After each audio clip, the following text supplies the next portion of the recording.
야, 이 미친 정신 나간 여자야. 이 알망구 살리고 싶으면 당장 땅 문서하고 서류 들고 기어와 알겠어. 수화기 너머로 들려오는 비열한 웃음소리에 강한나 중장의 눈빛이 서늘하게 가라앉았습니다. 대한민국 최연소 여성 군단장, 별 3개가 빛나는 그녀의 어깨가 분노로 떨리기 시작했습니다. 내 말 똑똑히 들어. 지금 당장 우리 어머니 놓아주지 않으면 너희는 오늘 모든 것을 잃게 될 거다. 조용하지만 칼날 같은 경고에도 돌아오는 건 비릿한 비웃음뿐이었습니다. 너 같은 계집년이 군복 입었다고 뭐라도 되는 줄 알아? 장난은 여기까지다. 뚝 끊겨버린 전화기. 하지만 놈들은 몰랐습니다. 그녀가 방금 가동시킨 것이 단순한 경찰 신고가 아닌 국가비밀 특수팀 SST와 대한민국 최정의 화력이었다는 사실을 말입니다. 평생 시장 바닥에서 아들을 위해 헌신한 시어머니의 눈물, 그리고 베일에 쌓여있던 남편의 죽음. 이제 거대한 악의 축을 뿌리 뽑기 위한 여성 군단장의 무자비한 작전이 시작됩니다. 오늘의 사연 시작합니다. 늦가을 오후 빛바랜 연립주택 골목에 차 한 대가 멈췄어요. 조수석 문이 열리며 교복을 입은 아이들이 먼저 뛰어내렸고 운전석에서 강한나가 천천히 내렸죠. 군복 대신 캐주얼한 점퍼를 걸쳤지만 허리를 꼿꼿이 세운 자세는 어디서나 눈에 띄었어요. 할머니, 할머니. 아이들이 현관 앞으로 달려가 초인종을 눌렀습니다. 1번, 2번, 3번. 아무런 반응이 없자 강한나가 천천히 계단을 올라 문을 두드렸어요. 어머니, 저예요. 한나예요. 아이들 데리고 왔어요. 안쪽에서 인기척이 느껴졌죠. 분명히 누군가 있었어요. 하지만 발소리는 문 앞에서 멈췄고 한동안 침묵이 이어졌답니다. 그때였어요. 쿵 하고 무언가 벽에 부딪히는 소리가 났고 이어서 안심혜의 목소리가 터져 나왔습니다. 가란 말이야. 오지 말라고. 강한나가 미간을 찌푸리며 문 가까이 귀를 댔어요. 어머니, 무슨 일 있으세요? 문 좀 열어주세요. 필요 없어. 너네 올 필요 없다고. 앞으로 오지 마. 아이들이 강한나의 팔을 잡아당기며 올려다봤습니다. 강한나는 아이들에게 뒤로 물러서라는 눈빛을 보낸 뒤 다시 문을 두드렸어요. 어머니, 목소리가 왜 그래요? 어디 아프세요? 아프긴 뭐가 아파. 그냥 보기 싫단 말이야. 너도 애들도 다 보기 싫어. 강한나의 손이 문고리 위에서 굳었습니다. 차갑고 단단한 쇠의 감촉이 손바닥에 박혔어요. 어머니, 듣기 싫어. 나 피곤해. 제발 좀 가줘. 문 안쪽에서 무언가 바닥에 쓸리는 소리가 났어요. 무거운 것이 주저앉는 소리였죠. 강한나는 입술을 꽉 깨물었습니다. 작은 아이가 작은 목소리로 강한나를 올려다보며 물었어요.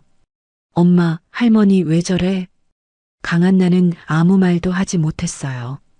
대신 아이 어깨를 한번 토닥이고는 계단 아래를 향해 고개를 끄덕였죠. 먼저 차에 가 있어. 아이들이 터덜터덜 계단을 내려가는 소리를 들으며 강한나는 다시 문 앞에 섰어요. 어머니, 오늘은 그냥 갈게요. 근데 전화는 꼭 받아주세요. 대답이 없었습니다. 강한나는 잠시 그 자리에 서서 문을 바라보다가 천천히 발길을 돌렸어요. 문이 잠기는 소리와 함께 안심혜는 그 자리에 주저앉았답니다.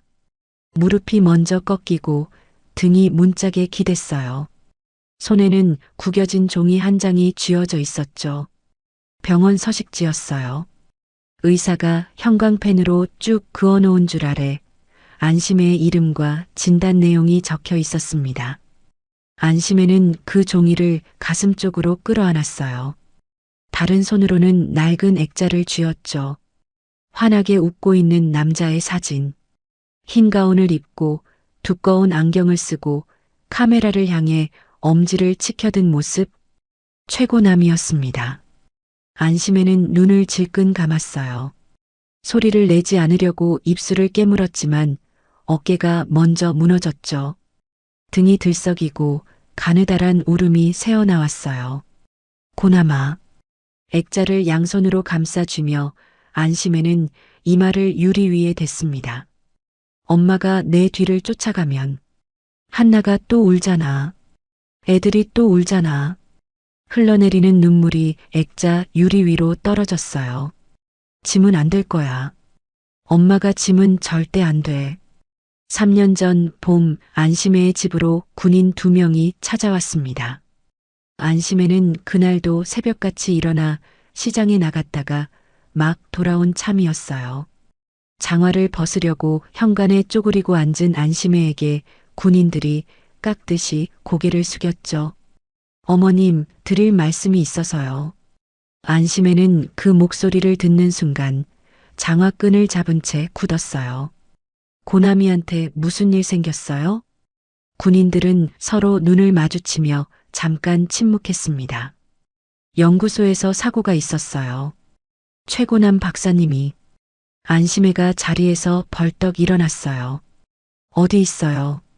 어느 병원이에요? 어머님, 어느 병원이냐고요? 군인 중 한 명이 모자를 두 손으로 벗으며 고개를 깊이 숙였어요. 그 한 동작만으로도 충분했습니다. 안심혜는 현관 바닥에 그대로 무릎을 꿇었어요. 고남아.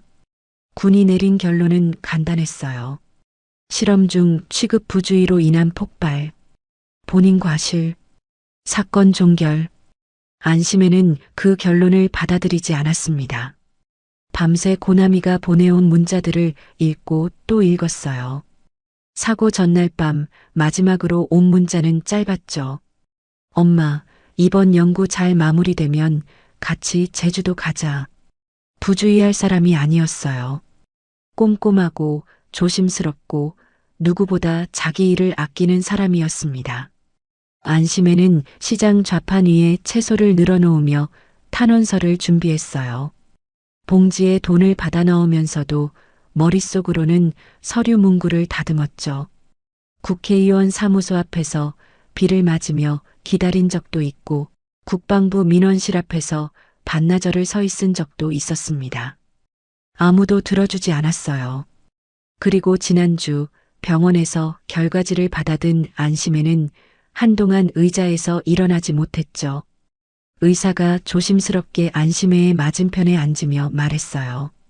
많이 진행됐어요. 빠른 치료가 필요해요. 안심혜는 결과지를 반으로 접어 가방 속에 넣었습니다. 얼마나 남았어요?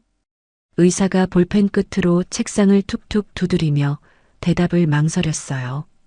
치료 경과에 따라 달라지지만 솔직하게 말해줘요. 의사가 볼펜을 내려놓고 천천히 입을 열었습니다. 길어야 6달이에요. 안심혜는 조용히 고개를 끄덕였어요. 눈물 한 방울 흘리지 않았죠.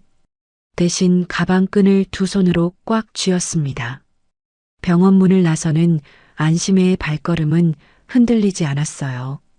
시장으로 돌아가 남은 채소를 다 팔고 저녁에 집에 돌아와 아들 사진 앞에 앉았죠.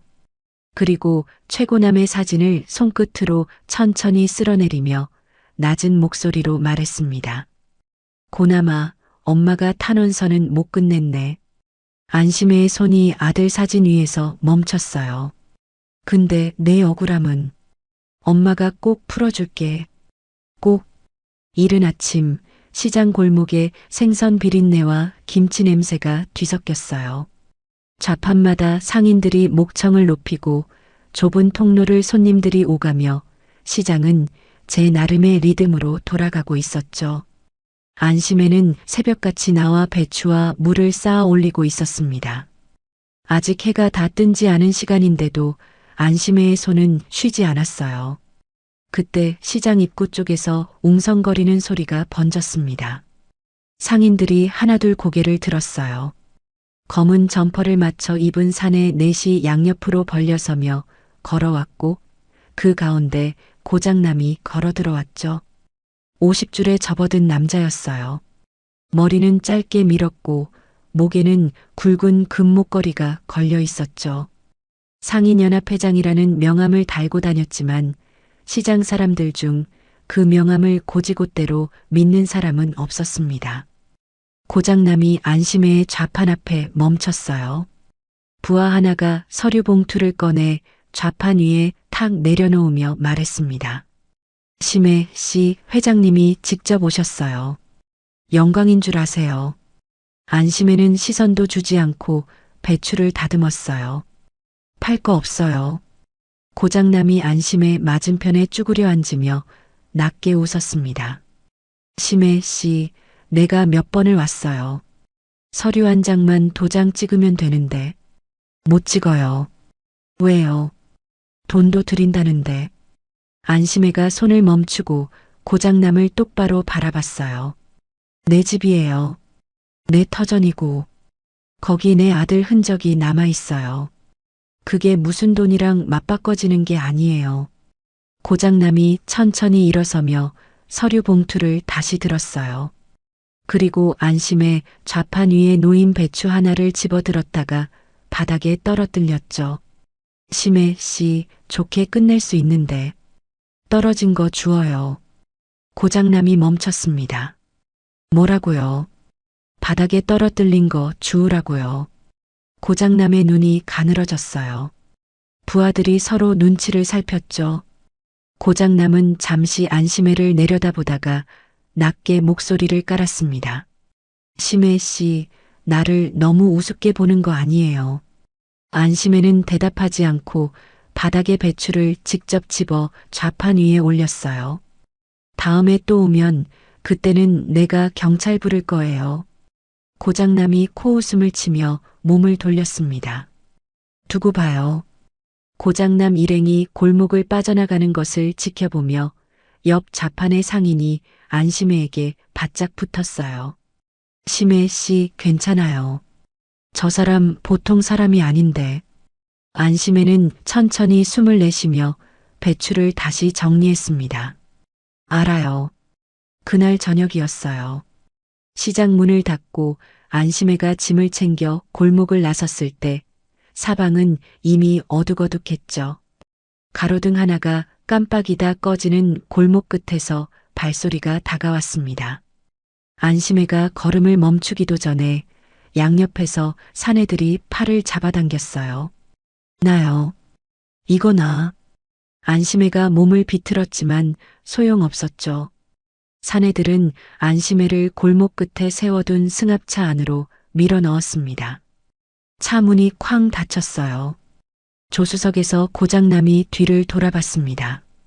이번에는 웃지 않았어요. 심혜 씨, 오늘은 좋게 끝냅시다. 그 시각 강한나의 관사에 전화가 울렸어요. 발신자를 확인한 강한나가 전화를 받았습니다. 네, 말씀하세요. 전화기 너머 목소리는 숨이 찬 듯 짧게 끊겼어요. 중장님, 안심해 어머님이 시장 근처 골목에서 쓰러지셨다는 신고가 들어왔는데요.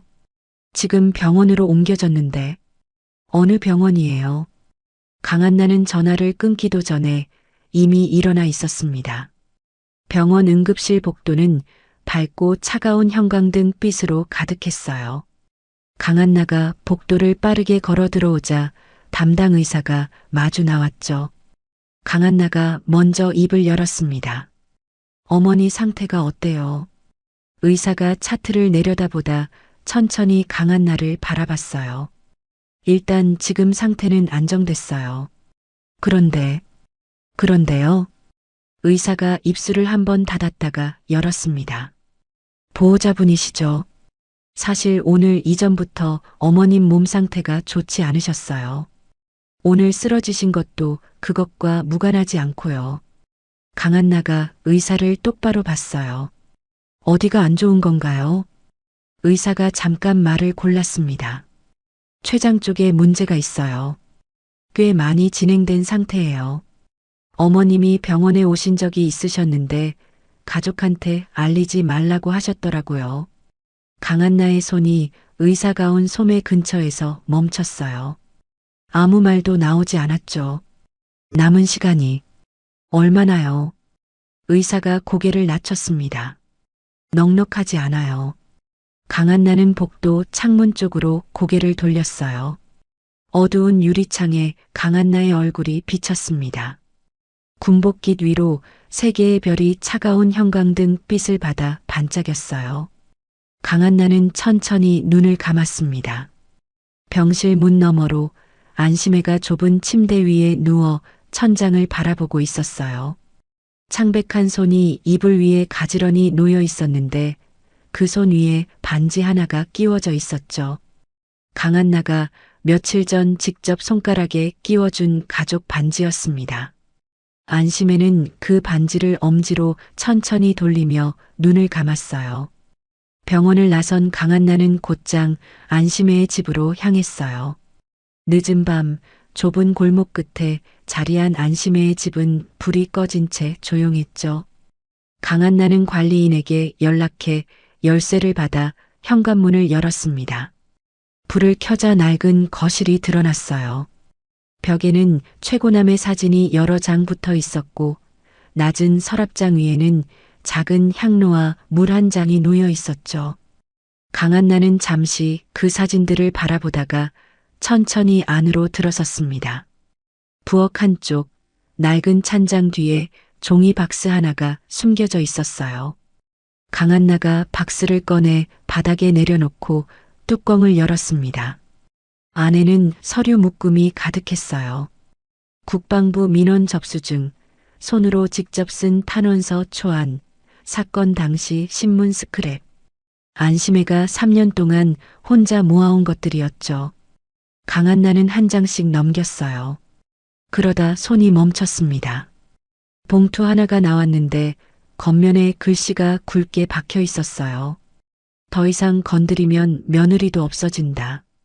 강한나가 봉투를 뜯었습니다. 안에서 사진 여러 장이 쏟아져 나왔어요. 강한나가 아이들을 데리고 학교 앞을 지나는 사진, 시장에서 안심애와 나란히 걷는 사진, 심지어 관사 정문 앞에서 찍은 사진도 있었죠. 날짜가 찍혀 있었습니다. 불과 2달 전이었어요. 강한나의 눈이 가늘어졌어요. 손이 떨리지 않았습니다. 대신 턱이 천천히 굳어졌죠. 그때 강한나의 스마트폰이 짧게 진동했어요. 화면을 확인하자 보안 앱 알림이 떠 있었습니다. 가족 반지에 내장된 위치 신호였어요. 강한나가 며칠 전 안심에 손가락에 직접 끼워준 바로 그 반지였죠. 지도 위에 붉은 점이 하나 깜빡이고 있었습니다. 시장에서 차로 20분 거리 외곽산업단지 끝자락의 폐공장이었어요. 강한나는 박스를 그대로 두고 바로 일어섰습니다. 관사로 돌아온 강한나는 보좌관 이준혁을 불렀어요. 자정이 넘은 시각이었지만 이준혁은 5분 만에 나타났죠. 강한나가 탁자 위에 협박 사진들을 펼쳐놓으며 말했습니다. 고장남, 시장 상인연합회장, 지금 당장 파고 들어가요. 이준혁이 사진을 집어들고 하나씩 훑었어요. 어디까지 조사할까요? 끝까지요. 돈 어디서 나오는지, 위에 누가 있는지 전부 다. 이준혁이 고개를 끄덕이며 사진을 내려놓았습니다. 밤새 걸릴 수도 있어요. 알아요. 날 밝기 전까지 결과 가져와요. 이준혁이 나가고 강한나는 혼자 탁자 앞에 앉았어요. 협박 사진 위에 손을 올리고 한참을 바라봤습니다. 아이들이 찍힌 사진 앞에서 강한나의 시선이 오래 머물렀어요. 날이 채 밝기도 전에 이준혁이 다시 문을 두드렸습니다. 강한나가 문을 열자 이준혁의 표정이 평소와 달랐어요. 굳어 있었죠.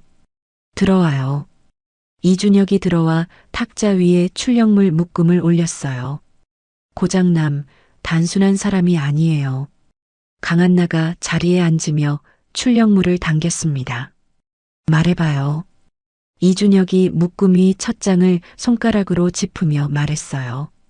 표면적으로는 상인연합회장이지만 실제로는 돈 세탁 창구예요. 국내 비밀 조직에서 흘러나오는 돈이 고장남 부동산 법인을 거쳐 세탁됩니다. 강한나가 서류를 넘겼어요. 국내 비밀 조직이요. 흑룡회라고 해요. 국방부 고위직과 장성들이 결성한 사조직입니다. 무기거래와 기밀 유출로 자금을 만들어요. 강한나의 손이 멈췄습니다. 기밀 유출. 이준혁이 묶음 안쪽 페이지를 꺼내 강한나 앞에 내밀었어요. 이게 더 중요한 내용이에요. 강한나가 종이를 집어들었습니다. 내부 고발 문건이었어요. 작성자는 당시 국방과학연구소 인근 경비업체 소속 직원이었죠. 강한나가 천천히 읽어내려갔어요. 폭발 사고 당일 오후 6시 연구소 후문 인근에서 차량 2대를 목격함. 탑승자 중 한 명이 고장남 부하로 알려진 인물과 동일 인물임을 확인함. 강한나는 그 줄을 다시 읽었습니다. 1번, 2번. 이준혁이 조용히 말했어요. 3년 전 최고남 박사님 사고 현장 근처에 고장남 부하들이 있었어요. 강한나는 서류를 탁자 위에 내려놓았습니다. 소리가 나지 않았어요. 강한나는 등받이에 등을 기대지 않은 채 꼿꼿이 앉아 탁자 위 서리를 바라봤죠. 창밖에서 새벽 바람이 유리창을 흔들었어요. 강한나는 눈을 한번 천천히 감았다가 뜨면서 이준혁을 바라봤습니다. 어머니 위치, 아직 신호 잡혀요. 이준혁이 강한나의 스마트폰 화면을 확인하며 고개를 끄덕였어요. 네, 같은 자리에 고정돼 있어요. 강한나가 자리에서 일어서며 서류 묶음을 집어들었습니다. SST 소집해요. 관사 지하 회의실 불이 켜진 건 새벽 2시였어요. SST 대원 6명이 하나둘 들어서며 자리를 잡았죠. 아무도 말이 없었어요. 강한나가 탁자 상석에 서서 지도 한 장을 펼쳐놓으며 입을 열었습니다. 오늘 작전 목표는 2가지예요. 첫째, 민간인 안심의 구출. 둘째, 현장에서 흑룡회와 고장남 유착 증거 확보. 대원들이 지도를 바라봤어요. 팀장 박도연이 지도 위 붉은 표시를 손가락으로 짚으며 물었습니다. 이 위치가 맞아요. 폐공장이요. GPS 신호가 3시간째 고정돼 있어요. 박도연이 고개를 들었어요. 내부 구조 파악이 됐어요. 강한나가 이준혁을 바라봤죠. 이준혁이 태블릿을 탁자 가운데 올려놓으며 화면을 켰습니다. 2009년 공장 준공 당시 건축 도면이에요. 출입구는 정문과 후문 2곳, 내부 창고 구역이 본체와 분리돼 있어요. 신호 위치는 본체 안쪽, 창고 진입 직전 구역이에요. 박도연이 턱을 괴며 화면을 들여다봤어요. 경비 인원은요. 고장남 조직 기준으로 봤을 때 최소 8배에서 10명 사이로 봐요. 강한나가 팔짱을 끼며 말했습니다. 진입은 후문이에요. 정문은 시선 끌기용으로 두고 실제 진입은 창고 측면 창문으로 해요. 어머니 상태 확인되면 즉시 후방 이탈. 박도연이 자리에서 일어서며 다른 대원들을 둘러봤어요. 장비 점검은 새벽 4시. 출발은 5시 30분. 대원들이 일어서는데 강한나가 말했습니다. 잠깐요. 모두 멈췄어요. 강한나가 대원들을 한 명씩 바라보며 말했죠. 이건 공식 명령 개통받기예요. 지금 이 자리에서 빠지고 싶은 사람 있으면 말해요. 불이익 없어요. 아무도 움직이지 않았습니다. 박도연이 먼저 자리에 앉으며 말했어요. 중장님, 저희 어디 가는 사람들인지 아시잖아요. 옆에 앉은 대원 최수연이 팔꿈치를 탁자에 올리며 거들었죠. 빠질 사람 없어요. 계속해요. 강한나는 짧게 고개를 끄덕였습니다. 회의실이 정리되고 강한나는 혼자 남았어요. 탁자 위에 서류 묶음을 펼치고 의자를 당겨 앉았죠. 밤새 작성한 보고서였어요. 흑룡회의 자금 흐름, 고장남과의 연결고리, 3년 전 사고 현장 목격 진술, 협박 문건까지 모두 정리돼 있었습니다. 강한나는 보고서 마지막 장을 덮으며 펜을 들었어요. 표지 위에 굵게 적었죠. 최고남 박사 사망 사건 재조사 요청 및 국가 반역 세력 척결 건의. 펜을 내려놓는 강한나의 손이 잠시 멈췄습니다. 강한나는 표지를 한번 바라보다가 보고서를 봉투에 넣었어요. 청와대 앞 경비실에서 강한나의 신분이 확인된 건 오전 6시였어요. 이른 시각임에도 강한나가 요청한 독대는 받아들여졌죠. 비서실장이 복도에서 강한나와 나란히 걸으며 낮게 말했습니다. 각하께서 시간을 내주신 거예요. 짧게 핵심만 보고해요. 알겠어요. 집무실 문이 열리고 강한나가 안으로 들어섰어요. 대통령이 창가에 서서 뒤를 돌아봤죠. 강한나가 경례를 붙이며 말했습니다. 강한나 중장, 보고 드리겠습니다. 대통령이 천천히 자리에 앉으며 손으로 맞은편 의자를 가리켰어요. 앉아요.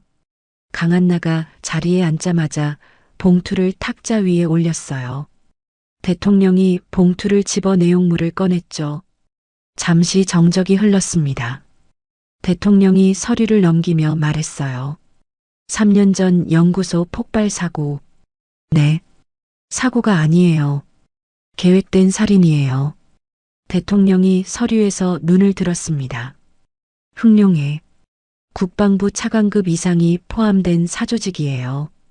자국 과학자를 제거하고 기밀 무기 소재를 빼돌리려 했어요. 최고남 박사는 그 요구를 거부하다 죽었고요.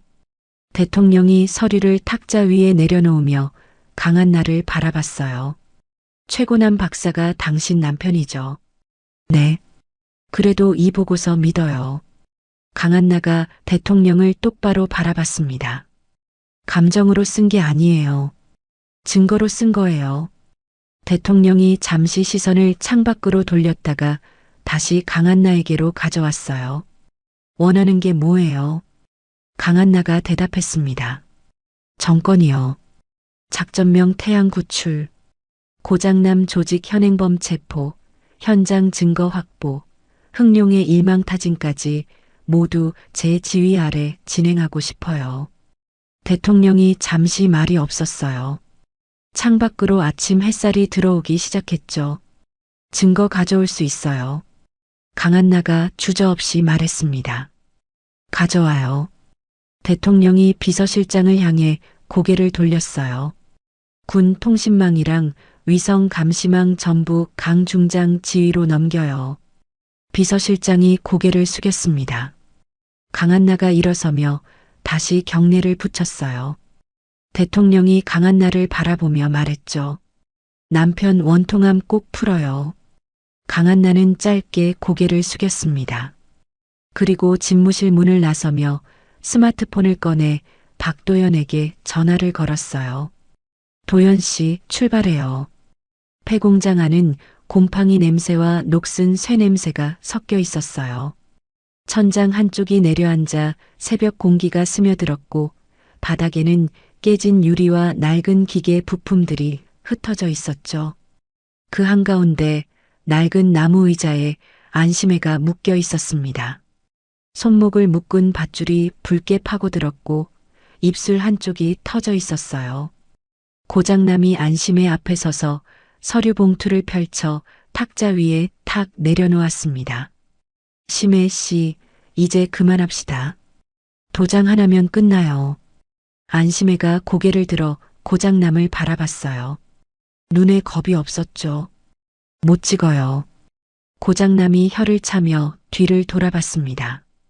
아직도 정신을 못 차리네. 부하 하나가 다가와 안심혜의 어깨를 손으로 세게 눌렀어요. 안심혜가 이를 악물었죠. 도장 가져와. 고장남이 손을 내밀자 부하가 도장을 건넸습니다. 고장남이 안심혜의 손을 억지로 펼치려는 순간이었어요. 쾅! 공장 측면 창문이 안쪽으로 터졌습니다. 유리 파편이 사방으로 튀었고 연기 한 덩어리가 바닥으로 굴러들어왔어요. 고장남의 부하들이 일제히 몸을 돌렸죠. 그 틈을 뚫고 SST 대원들이 쏟아져 들어왔습니다. 선두에 강한나가 있었어요. 방탄복 위에 전술 조끼를 걸쳤고 한 손에 권총을 들고 있었죠. 눈이 공장 안을 훑는 속도가 빨랐습니다. 전원 손들어. 움직이면 쏜다. 고장남의 부하 하나가 옆에 세워둔 쇠파이프를 집으려 했어요. 박도연이 세 걸음 만에 달려가 팔을 꺾었습니다. 사내가 바닥에 고꾸라지며 비명을 질렀어요. 강한나는 그 소리에 눈도 깜빡이지 않고 안심혜 쪽으로 발걸음을 옮겼습니다. 어머니, 안심혜가 강한나를 올려다봤어요. 터진 입술 사이로 가느다란 목소리가 새어나왔습니다. 한나야. 강한나가 무릎을 꿇고 안심혜의 손목을 묶은 밧줄에 손을 댔어요. 그 순간이었습니다. 딸깍. 총소리는 나지 않았어요. 하지만 차가운 쇳소리가 뒤통수 가까이에서 들렸죠.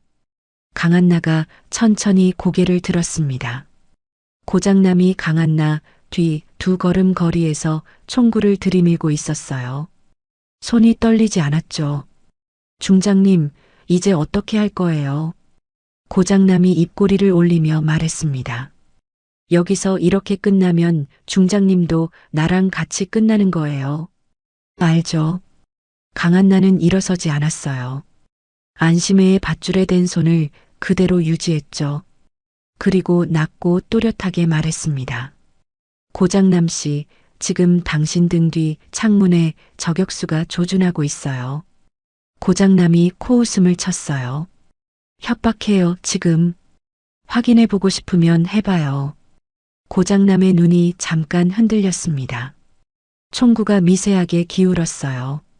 그 순간 창문 유리가 다시 깨졌습니다. 총성 하나. 고장남이 총을 들고 있던 손을 움켜쥐며 뒤로 나뒹굴었어요. 권총이 바닥에 떨어지며 날카로운 소리를 냈죠. 고장남이 손목을 부여잡고 바닥에 쓰러져 소리를 질렀습니다. 공장 안이 일순간 조용해졌어요. 강한나가 다시 안심혜의 손목으로 시선을 내렸습니다. 밧줄을 끊고 묶인 발도 풀었어요. 그리고 안심혜의 등에 팔을 둘러 천천히 일으켰죠. 안심혜가 강한나의 팔에 기대며 작게 말했습니다. 왔구나. 강한나가 안심혜의 등을 감싸며 대답했어요. 늦었죠. 안심혜가 강한나의 팔을 꼭 잡았습니다. 말이 없었어요. 그것으로 충분했죠. 박도연이 다가오며 말했어요. 중장님, 이동해야 해요. 강한나가 안심혜를 박도연 쪽으로 부탁하듯 넘기며 말했습니다. 어머니 먼저 모셔요. 나는 바로 따라갈게요. 박도연이 안심혜를 부축해 공장 후문 쪽으로 걸어갔어요. 안심혜가 몸을 돌리며 강한나를 바라봤습니다. 한나야, 조심해. 강한나가 안심혜를 향해 짧게 고개를 끄덕였어요. 공장 안쪽 고장남 부하들이 모두 바닥에 제압된 상태였습니다. 고장남은 손목을 틀어준 채 벽에 기대 있었어요. 강한나가 고장남 앞에 서서 내려다봤죠. 장부 어디 있어요? 고장남이 이를 갈며 강한나를 올려다봤습니다. 모르는 소리 하지 마요. 강한나가 대원 최수연을 바라봤어요. 최수연이 알아듣고 공장 안쪽 사무실로 들어갔습니다. 잠시 뒤 최수연이 낡은 금고 문을 열고 검은 표지 장부를 들고 나왔어요. 찾았어요. 강한나가 장부를 받아 펼쳤습니다. 첫 장부터 이름과 금액이 빼곡히 적혀 있었어요. 군 계급과 이름 옆에 날짜와 금액이 줄줄이 나열돼 있었죠. 뒷장으로 넘기자 별지 한 장이 끼워져 있었습니다. 강한나가 그 종이를 꺼내 들었어요. 최고남 처리건 완료. 날짜가 찍혀 있었습니다.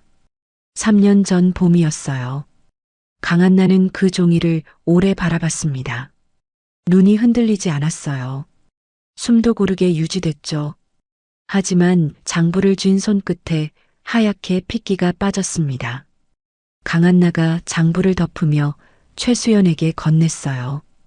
봉인해서 이준혁한테 넘겨요. 네. 강한나가 고장남을 마지막으로 한번 내려다봤습니다. 고장남 씨, 앞으로 법정에서 봐요. 고장남이 굳은 얼굴로 입을 열지 않았어요. 강한나가 공장 후문을 향해 걸었습니다. 등 뒤에서 대원들이 고장남을 결박하는 소리가 들렸어요. 후문을 나서는 강한나의 발걸음이 멈추지 않았죠. 공장 안쪽에서 쓰러진 전열 설비에 불꽃이 붙기 시작했습니다. 작은 불씨가 번지며 천장으로 타오르고 이내 폐공장 전체가 붉은빛으로 물들었어요. 강한나는 뒤를 돌아보지 않았습니다. 고장남 체포 소식은 빠르게 퍼졌어요. 새벽 작전이 마무리되고 2시간도 채 지나지 않아 강한나의 스마트폰에 이준혁의 문자가 들어왔습니다. 흑룡회 쪽 움직임 포착됐어요. 빠르게 대응해요. 강한나가 문자를 확인하며 관사로 차를 몰았어요. 이준혁이 현관 앞에서 기다리고 있었죠. 어떻게 됐어요? 이준혁이 강한나를 따라 안으로 들어서며 말했습니다. 흑룡의 수뇌부가 긴급 소집됐어요. 고장남이 잡히자마자 움직인 거예요. 문제는 이쪽으로 헌병대 파견 요청이 올라갔다는 거예요. 명목이 뭐예요? 항명하고 무단 병력 동원이요. 강한나가 점퍼를 벗으며 탁자 앞에 앉았습니다. 헌병대가 여기로 온다는 거죠. 네, 빠르면 1시간 안에요. 강한나가 이준혁을 바라봤어요. 장부는요. 안전한 곳에 복사본 3부 만들어뒀어요. 원본은 이미 VIP 쪽으로 전달 요청해뒀고요. 강한나가 팔짱을 끼며 잠시 생각에 잠겼습니다. 그때였어요. 복도 쪽에서 발소리가 들렸죠. 관사복도를 뛰어오는 소리였습니다. 문이 열리며 아이 보호를 맡긴 부사관 오정민이 뛰어들어왔어요. 중장님, 오정민의 얼굴이 창백했습니다. 아이들이요. 강한나가 자리에서 일어섰어요. 무슨 일이에요? 관사 외곽에 민간 차량 3대가 대기 중이에요. 아이들 방 창문 쪽을 정면으로 보고 있고요. 번호판 조회하니까 고장남 조직 관련 차량이에요. 방안이 조용해졌습니다. 강한나의 눈이 오정민에게 고정됐어요. 아이들 지금 어디 있어요? 안방에 있어요. 문 잠가뒀고요. 강한나가 오정민을 향해 또렷하게 말했습니다. 아이들 절대 창가 근처 가지 못하게 해요. 커튼 전부 내리고 방에서 나오지 못하게 해요. 네. 오정민이 나가자 강한나가 이준혁에게 고개를 돌렸어요. 박도연 어디 있어요? 관사 외곽 배치 중이에요. 당장 연결해요. 이준혁이 무전기를 꺼내 박도연을 불렀습니다. 박도연의 목소리가 바로 들어왔어요. 도연 씨, 외곽 차량 확인됐어요. 강한나가 무전기를 받아들었습니다. 3대 전부 시야에서 놓치지 말아요. 움직이는 순간 바로 알려요. 알겠어요, 중장님. 강한나가 무전기를 내려놓는데 스마트폰이 울렸어요. 화면에 뜬 발신자를 보자 강한나가 전화를 받았습니다. 어머니 담당 의사예요. 전화기 너머 목소리가 차분하지만 긴박했죠. 보호자분이시죠? 어머님 상태가 갑자기 안 좋아졌어요. 지금 바로 오실 수 있어요. 강한나가 눈을 감았다가 뜨며 물었습니다. 얼마나 위급해요? 심장이 멈췄다 돌아왔어요. 지금 안정시키고 있는데 보호자가 곁에 있어야 할 것 같아요. 강한나의 손이 전화기를 쥔 채 굳었어요. 알겠어요. 가겠어요. 전화를 끊자 이준혁이 강한나를 바라봤습니다. 어머님이요. 강한나가 대답 없이 일어서려는 순간 관사 정문 쪽에서 엔진 소리가 크게 들렸어요. 헤드라이트 빛이 창문을 가로질렀죠. 이준혁이 창문 쪽으로 다가가 커튼을 살짝 젖혔습니다. 헌병대예요. 군용 차량 2대. 강한나가 창문 쪽을 바라봤어요. 군용 차량에서 헌병 완장을 찬 병사들이 내렸습니다.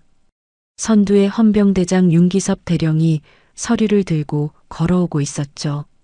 강한나가 천천히 현관 쪽으로 걸어갔어요. 문이 열리기 전에 강한나가 먼저 문을 열었습니다.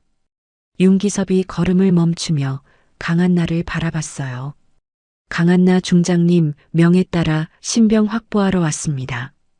강한나가 윤기섭을 바라봤습니다. 윤대령, 누구 명이에요? 윤기섭이 서류를 내밀었어요. 국방부 차관실 명이에요. 강한나가 서류를 받아 펼쳤습니다. 항명 및 무단 병력 동원. 죄목이 굵은 글씨로 적혀 있었어요. 강한나가 서류를 읽는 동안 윤기섭이 낮게 말했습니다. 중장님, 저도 명령을 받은 거예요. 순순히 응해주시면 좋겠어요. 강한나가 서류를 접어들고 윤기섭을 바라봤어요. 윤대령, 잠깐만요. 강한나가 뒤를 돌아 이준혁에게 눈짓을 했죠. 이준혁이 고개를 끄덕이며 안쪽으로 들어갔습니다. 헌병대 병사들이 관사 정문 앞에 도열해 있었어요. 강한나는 계단 위에 서서 윤기섭과 병사들을 내려다봤습니다. 밤바람이 강한나의 머리카락을 건드렸어요. 안쪽 방에서 아이들의 목소리가 들렸습니다. 무서운 듯 서로를 부르는 소리였어요. 강한나가 문 쪽으로 고개를 돌렸다가 다시 정면을 바라봤죠. 윤기섭이 다시 한번 말했습니다. 중장님. 강한나가 윤기섭을 똑바로 바라보며 입을 열었어요. 윤대령, 당신 지금 누구 명령을 받고 있는지 알아요. 윤기섭이 미간을 좁혔습니다. 국방부 차관이요. 강한나가 천천히 고개를 끄덕였어요. 그 차관이 흥룡의 수장이에요. 윤기섭의 표정이 굳었습니다. 뒤에 선 병사들 사이에서도 미세한 동요가 일었어요. 강한나가 계단에서 한 걸음 내려서며 말했습니다. 윤대령, 오늘 밤 당신이 어느 쪽에 서는지가 나중에 기록으로 남아요. 잘 생각해요. 바람이 불었습니다. 윤기섭이 강한나를 바라보다가 손에 든 서류를 천천히 내렸어요. 그 순간 강한나의 스마트폰이 또 울렸습니다. 병원 번호였어요. 강한나가 전화를 받지 않았어요. 스마트폰을 주머니에 넣고 이준혁을 불렀습니다. 지금이에요. 이준혁이 안쪽으로 뛰어들어가며 노트북을 열었어요. 강한나가 계단에서 내려서며 윤기섭 앞에 섰습니다. 윤대령, 지금부터 보여줄 게 있어요. 윤기섭이 미간을 찌푸렸어요. 중장님, 지금 시간이 없어요. 3분이면 돼요. 관사 외벽에 부착된 대형 스크린이 켜졌습니다. 이준혁이 군 통신망 전체에 영상 신호를 연결하는 순간이었어요. 전국 부대 상황실 모니터마다 같은 화면이 떴죠. 화면에는 고장남의 장부 내용이 펼쳐졌습니다. 군 계급과 이름, 날짜와 금액이 선명하게 보였어요. 이어서 흥룡의 자금 흐름, 도표, 최고남 처리 지시 문건, 협박 사진들이 차례로 나왔죠. 미리 포섭해둔 기무사 요원 셋이 강한나 옆에 서며 나레이션을 붙였어요. 지금 보시는 자료는 국방부 차관 이하 흥룡의 소속 장성 12명의 비리 증거입니다. 원본은 이미 대통령실에 전달됐습니다. 헌병대 병사들이 스크린을 올려다봤어요. 뒤에 서 있던 병사 하나가 옆 동료의 팔을 잡았습니다. 아무도 말을 하지 않았죠. 윤기섭이 스크린을 바라보다 강한나에게 고개를 돌렸어요. 얼굴빛이 달라져 있었습니다. 이게 전부 사실이에요. 강한나가 대답했어요. 전부 사실이에요. 윤기섭이 손에 들고 있던 서류를 천천히 내려다봤습니다. 그리고 손을 옆으로 내리며 병사들을 돌아봤어요. 전원대기. 병사들이 일제히 멈췄습니다. 그때 강한나의 무전기에서 박도연의 목소리가 터졌어요. 중장님, 외곽 차량 움직입니다.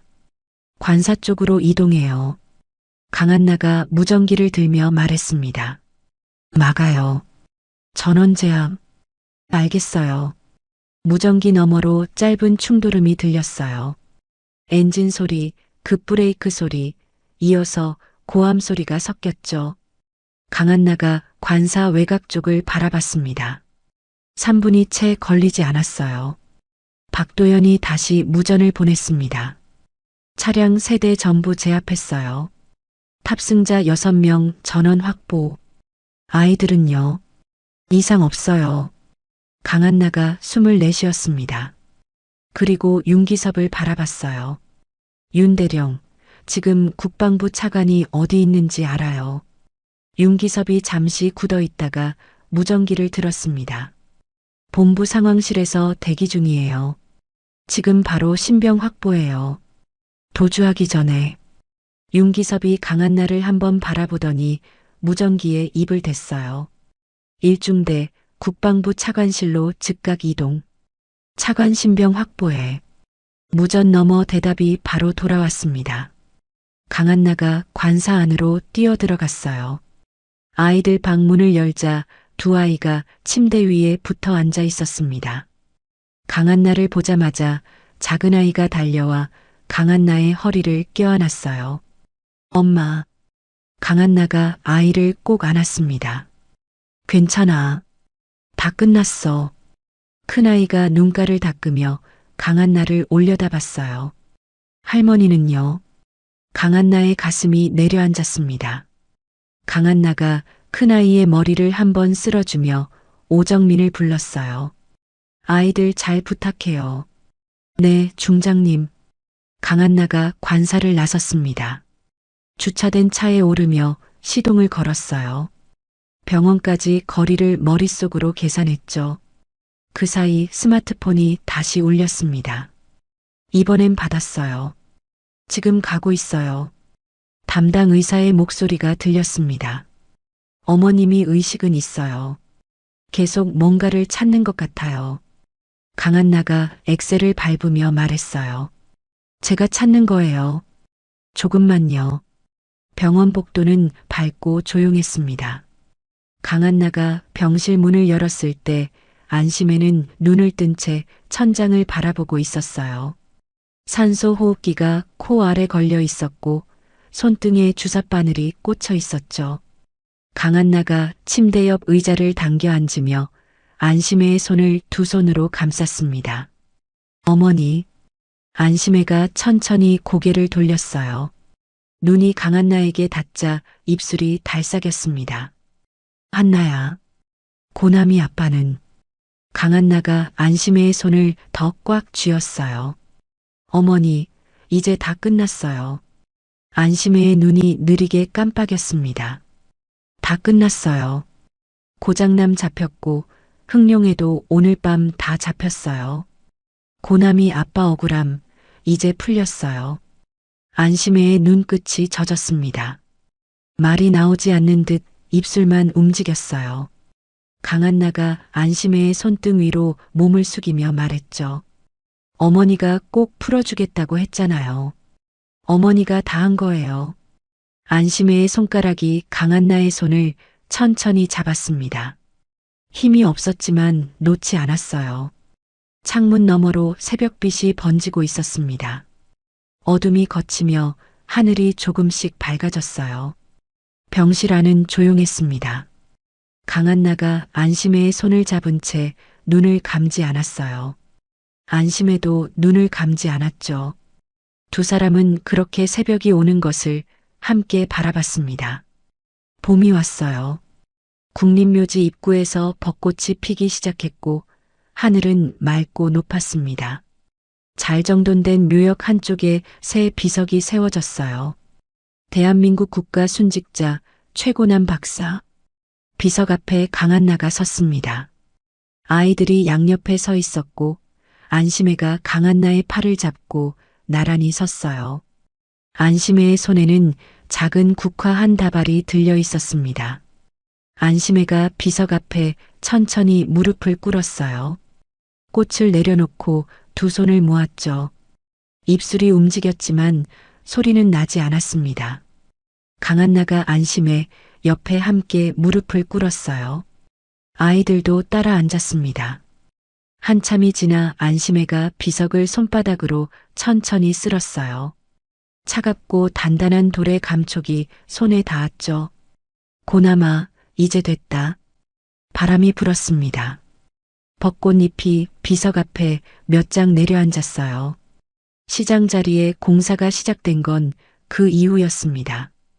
고장남이 밀어붙이던 유흥시설 계획은 완전히 백지화됐고 시의회가 새 안건을 의결했어요. 현수막에는 굵게 적혀 있었죠. 최고남 과학공원 착공.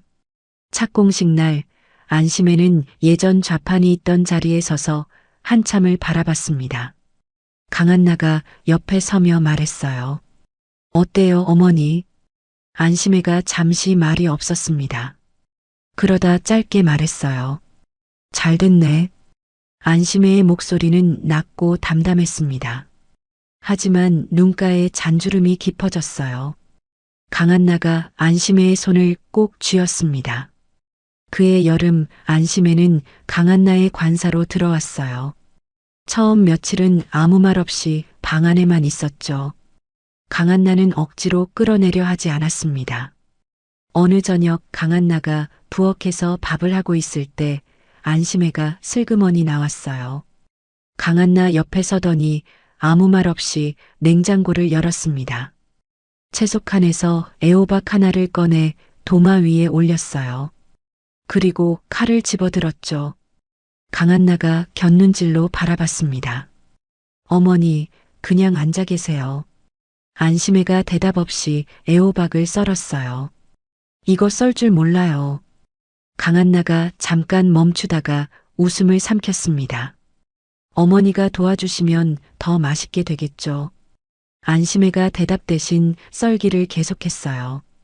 두 사람이 나란히 서서 저녁을 준비하는 소리가 부엌을 채웠습니다. 칼소리, 물소리, 냄비소리. 아이들이 부엌 쪽을 기웃거리다가 냄새를 맡고 들어왔어요. 할머니, 오늘 뭐해요? 안심애가 아이를 내려다보며 말했습니다.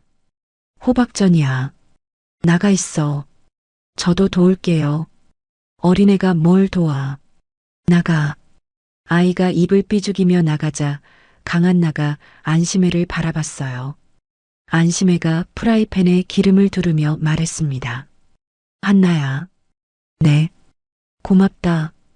강한나가 대답하려는데 안심애가 먼저 말을 이었어요. 더 말하지 마. 나 울면 안 되니까. 강한나가 입을 다물었습니다. 그리고 안심애 손에서 뒤집개를 가져갔어요. 제가 뒤집을게요. 안심애가 뒤집개를 빼앗기며 말했죠. 그것도 못해요. 어머니가 가르쳐 주세요. 안심애가 강한나를 흘겨봤어요. 하지만 입꼬리가 올라갔습니다. 저녁 식탁에 네 사람이 앉았어요. 안심애, 강한나, 큰아이, 작은아이. 호박전과 된장찌개가 상 위에 놓였습니다. 작은아이가 호박전을 집어들며 말했어요. 할머니 거 맛있어. 안심애가 아이 밥그릇에 반찬을 얹어주며 말했습니다. 많이 먹어. 강한나가 식탁을 둘러봤어요. 안심애가 아이들에게 반찬을 챙겨주는 손을 바라봤죠. 그 손에 반지가 끼워져 있었습니다. 폐공장 안에서도 병원 침대 위에서도 끝까지 빠지지 않은 반지였어요. 강한나가 자신의 손을 내려다봤습니다. 같은 반지가 끼워져 있었어요. 큰아이도 작은아이도 똑같은 반지를 끼고 있었죠. 큰아이가 제 반지를 들어보이며 말했습니다. 우리 네 개 다 똑같다. 작은아이가 팔을 내밀었어요. 손 포개자. 아이가 먼저 손을 탁자 위에 올렸습니다. 큰아이가 그 위에 손을 얹었어요. 안심애가 잠시 바라보다가 그 위에 주름진 손을 올렸죠. 강한나가 마지막으로 손을 포겠습니다. 4개의 반지가 한자리에 모였어요. 아무도 말하지 않았습니다. 말하지 않아도 충분했죠. 창밖에서 저녁 햇살이 식탁 위로 길게 뻗어 들어왔어요. 반지 위에서 빛이 잠깐 반짝였다가 조용히 사그라들었습니다. 사연의 달인의 채널의 모든 영상은 AI 보조도구를 통해 제작된 창작 콘텐츠입니다. 등장하는 인물의 외형 단체의 명칭, 지리적 배경은 모두 실제와 무관한 가상의 장치임을 명시하며 유튜브 정책에 따른 AI 생성물 고지 의무를 준수하고 있습니다.